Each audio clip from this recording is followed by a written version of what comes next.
आज 26/11 को मुंबई हमलों को 16 साल हो गए हैं और डॉक्टर जयशंकर ने बड़ी सख्त एक ट्वीट की है पाकिस्तान के हवाले से। जारी बात है क्योंकि इंडिया का मौक़िफ़ ही ये है कि पाकिस्तान जो है उसने नॉन स्टेट एक्टर्स जिसमें लश्कर तैयबा जैसे जो मिलिटेंट्स हैं उनको भेजा और हमले करवाए और वो पाकिस्तान को जिसे कहते हैं ना कि एपिसेंटर ऑफ टेरर इंडिया कहता है। डॉक्टर जयशंकर ने ये बात 26/11 मुंबई हमलों पर इंडिया के external affairs minister doctor Jaishankar लिखते हैं, नेवर फॉरगेट नेवर फॉरगिव। अच्छा, अब ये एक मैसेज है उनका, ये उनकी तरफ से। अब आप इसको एक धमकी समझ लें, आप इसको एक पैगाम समझ लें, आप इसको एक मैसेज समझ लें। बात यह है कि देखें, ऑब्वियसली वो उनकी ये ट्वीट ना आती तो हैरानी होती, ट्वीट आने पे तो हैरानी नहीं है। बेलारूस का एक बड़ा डेलीगेशन इस वक्त पाकिस्तान में मौजूद है और उनके साथ भी बात करते हुए प्राइम मिनिस्टर शहबाज शरीफ ने जो इवेंट आज सुबह में था उसमें कोशिश की कि उनको कश्मीर की तरफ ले जाया जाए, लेकिन बेलारूस के डेलीगेशन में जो उनके प्रेसिडेंट थे उन्होंने किसी भी बात के ऊपर बात करने से या कमेंट देने से इनकार कर दिया, साफ इनकार कर दिया। उनका कहना था कि ना तो हम यहाँ पे पॉलिटिकल बात करने आए हैं और ना करेंगे। जय हिंद दोस्तों, 26/11 हम भूले नहीं, ना ही भूलने देंगे। Never forgive never forget. दोस्तों, भारत के ईएम जयशंकर साहब का यह ट्वीट देखकर पाकिस्तानी परेशान हुए।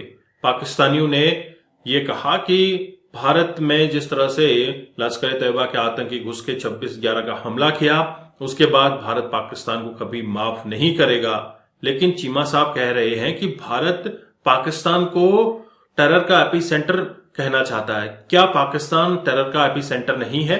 आप इस वीडियो को एंड तक देखिएगा, पाकिस्तानी रिएक्शन हम इस वीडियो में देखने वाले हैं। आज 26/11 को मुंबई हमलों को 16 साल हो गए हैं और डॉक्टर जयशंकर ने बड़ी सख्त एक ट्वीट की है पाकिस्तान के हवाले से। जारी बात है क्योंकि इंडिया का मौक़िफ़ ही ये है कि पाकिस्तान जो है उसने नॉन स्टेट एक्टर्स जिसमें लश्कर तैयबा जैसे जो मिलिटेंट्स हैं उनको भेजा और हमले करवाए और वो पाकिस्तान को जिसे कहते हैं ना कि एपिसेंटर ऑफ टेरर इंडिया कहता है। तो जयशंकर ने उस हवाले से आज एक ट्वीट की है। उस ट्वीट में उन्होंने कहा है कि नेवर फॉरगेट नेवर फॉरगिव। इसका मतलब यह है कि हम आपको भूले नहीं हैं और हम ना आपको माफ करेंगे। This is what Jaishankar is saying. This is very significant कि आज के दिन 26/11 को डॉक्टर जयशंकर पाकिस्तान के हवाले से कह रहे हैं कि हम आपको माफ नहीं करेंगे। We will not forgive you. This is a message. ये एक मैसेज है जो उन्होंने दिया है। बहरहाल अब इंडिया अपनी जो 2008 के हवाले से देखा जाए तो वो कह रहा है जी कि लश्कर तैयबा का जो ग्रुप्स हैं वो आए। आपको पता है कि लश्कर तैयबा के हवाले से हाफिज सईद जो है उसको टारगेट करना इंडिया का प्राइमरी इंटरेस्ट है। अगर आपको याद हो 2-1 साल पहले लाहौर के अंदर एक धमाका हुआ था एक रेजिडेंशियल कंपाउंड में, रेजिडेंशियल एरिया में जो कहा जाता है कि हाफिज सईद का जो घर है उसके बिल्कुल करीब था और हाफिज सईद वहाँ पे मौजूद थे। वो वहाँ पे हाउस अरेस्ट थे। गवर्नमेंट ऑफ पाकिस्तान ने उनको हाउस अरेस्ट किया था।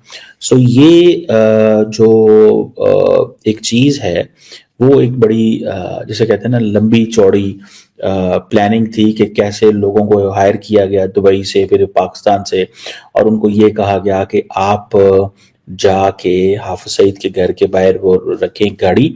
उस गाड़ी में एक्सप्लोसिव थे, कोई लोग कराची से बुलाए गए और एक पूरा नेटवर्क था। बहरहाल हर बंदा जो है वो अपने जगह पे ऑपरेट कर रहा था और बाद में वो पता चल गया। तो इंडिया का ये टारगेट रहा है कि हम पाकिस्तान में अंदर उन लोगों को जिन्होंने कश्मीर में धमाके किए हैं या कश्मीर में इन्वॉल्व रहे उनको टारगेट करें। हाफिज सईद इंडिया की टॉप टारगेट है और इस सिलसिले में बहुत दफा उनके ऊपर जो है वो अटैक्स करने की बात हुई है, लेकिन वो जो लाहौर वाला अटैक था मुझे लगता है वो सबसे ज्यादा था और इंडिया की जो इंटेलिजेंस एजेंसीज थी वो बहुत इनसाइड पाकिस्तान जो है वो ऑपरेट कर रही थी, लेकिन वो हाफिज सईद उसमें बच गए।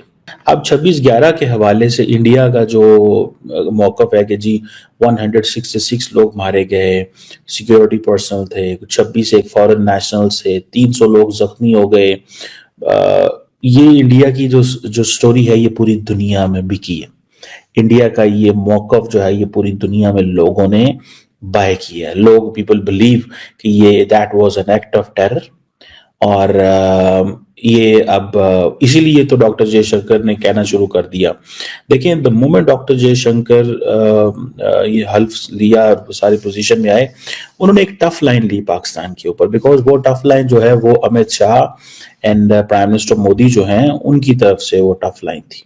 डॉक्टर जयशंकर ने ये बात 26/11 मुंबई हमलों पर इंडिया के external affairs minister doctor Jaishankar लिखते हैं, नेवर फॉरगेट, नेवर फॉरगिव।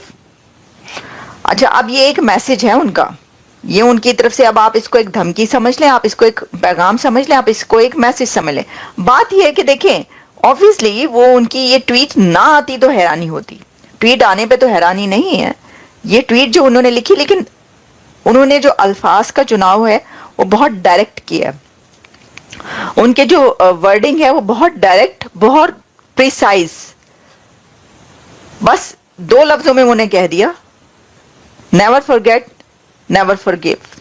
उन्होंने कहा कि हम ना तो कभी ये भूलेंगे, और ऑब्वियसली कोई भी कंट्री, कोई भी नेशन ये कैसे भूल सकता है, और ना ही कभी हम माफ करेंगे। असल में ये बात जो दूसरी है ना कि हम माफ भी नहीं करेंगे। बेलारूस का डेलीगेशन जो आया है उसके साथ मुआहदे किए जा रहे हैं, एग्रीमेंट्स किए जा रहे हैं, और कहा यह जा रहा है कि इनके साथ हम बिजनेस करेंगे साइंस और टेक्नोलॉजी में, यानी साइंस और टेक्नोलॉजी जिसके हम दुश्मन हैं उसमें उनके साथ काम किया जाएगा। तो क्या बेलारूस के लोगों को नहीं पता कि हमारे इंटरनेट कितना डाउन कर दिया गया है, हमारे यहाँ वीपीएन काम नहीं कर रहे, हमारे यहाँ सोशल मीडिया बैन है? तो ये कौन सी साइंस और टेक्नोलॉजी में काम करेंगे और कैसे करेंगे, ये भी अगर हमें बता दिया जाता तो बहुत ही अच्छी बात थी। लेकिन खैर, बेलारूस का एक बड़ा डेलीगेशन इस वक्त पाकिस्तान में मौजूद है, और उनके साथ भी बात करते हुए प्राइम मिनिस्टर शहबाज शरीफ ने जो इवेंट आज सुबह में था उसमें कोशिश की कि उनको कश्मीर की तरफ ले जाया जाए। गजा की बात की उन्होंने, कश्मीर की बात की, लेकिन बेलारूस के डेलीगेशन में जो उनके प्रेसिडेंट थे उन्होंने किसी भी बात के ऊपर बात करने से या कमेंट देने से इनकार कर दिया, साफ इनकार कर दिया। उनका कहना था कि ना तो हम यहाँ पे पॉलिटिकल बात करने आए हैं और ना करेंगे, हम सिर्फ और सिर्फ बिजनेस के लिए आए हैं। लेकिन शहबाज शरीफ साहब, जाहिर है उनको जहां से चाबी भर के भेजा गया था उन्होंने वही बात करनी थी, लेकिन बहरहाल अपनी सी बात उनकी जो थी वो रह गई।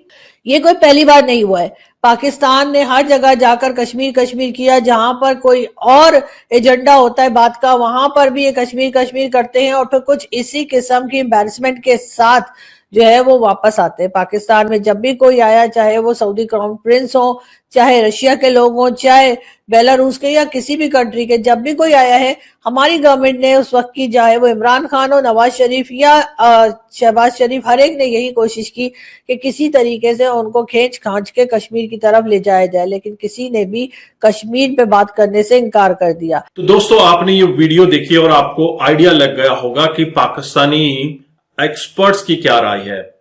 जैसे चीमा साहब कह रहे हैं कि जयशंकर साहब कहना चाहते हैं कि पाकिस्तान टेरर का एपिसेंटर है। आप खुद बताइए चीमा साहब, क्या पाकिस्तान टेरर का एपिसेंटर नहीं है? क्या इस क्षेत्र में होने वाली टेरर एक्टिविटीज में पाकिस्तान शामिल नहीं है? क्या 26/11 के हमलों में पाकिस्तान से आए हुए आतंकी शामिल नहीं थे, या फिर पाकिस्तान का कोई कनेक्शन 26/11 में नहीं था? चीमा साहब बिल्कुल साफ बचते हुए ये कहना चाहते थे कि पाकिस्तान का इसमें कोई हाथ नहीं था। दरअसल लश्कर तैयबा, हाफिज सईद, ये सब पाकिस्तान के पाले पोसे गुर्गे ही हैं। जैसे आप देख रहे हैं, ईरान के पाले पोसे हमास, हिजबुल्लाह, ये सब थे।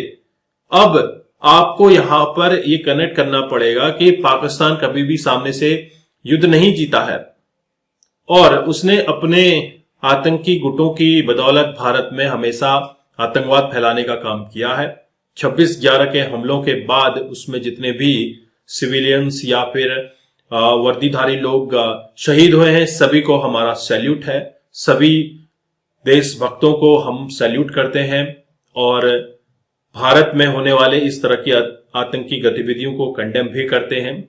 अब वह पुराना भारत नहीं है कि जब इजीली आतंकी भारत में घुस जाएंगे।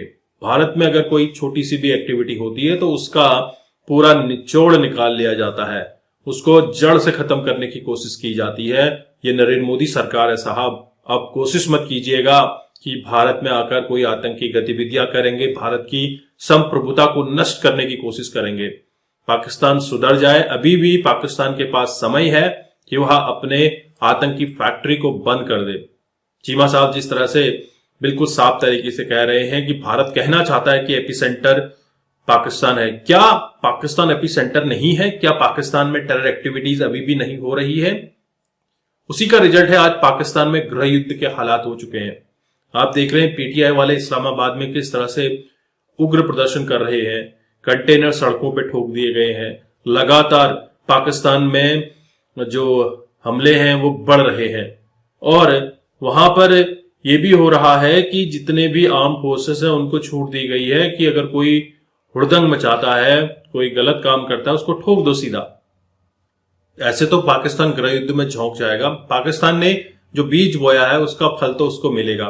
तुम किसी के लिए गलत करोगे और अपने लिए अच्छे की कामना करोगे, वो कभी हो नहीं सकता, ना ही ऊपर वाला होने देगा। अगर आपने किसी के लिए अच्छे की प्रार्थना की है तो आपके लिए भी हमेशा अच्छा ही होगा। डेफिनेटली अपने कमेंट कीजिएगा। चैनल पर नए हैं, चैनल को भी सब्सक्राइब करें। हम आपको मिलते हैं अगले वीडियो में। तब तक अपना ध्यान रखिए। जय हिंद, जय भारत, जय श्री राम।